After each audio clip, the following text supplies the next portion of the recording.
Today we're going to be making the pescado en corn consume.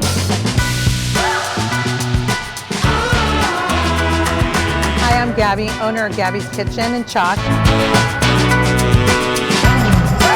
Once a year we celebrate MITOS De Ma'iz, which means the myth of the corn. It's seasonal, it's only once a year that we do it, and it's the peak season, so let's go.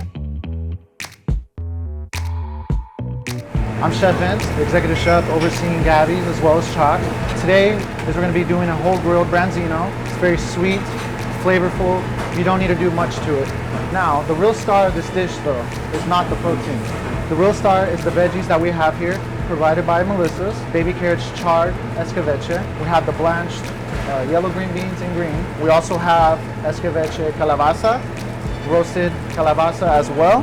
And then we have confit heirloom tomatoes. Now my favorite part of this whole dish though is the corn consume. So this corn consume we actually use from Melissa's as well at its peak. Now when the corn's at its finest, I don't need to really add anything but a pinch of salt. We're letting the corn shine.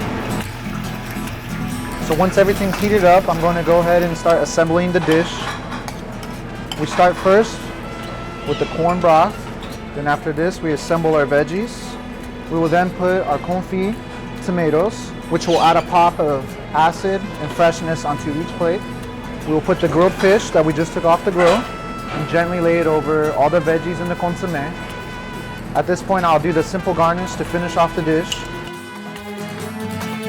And there we have it.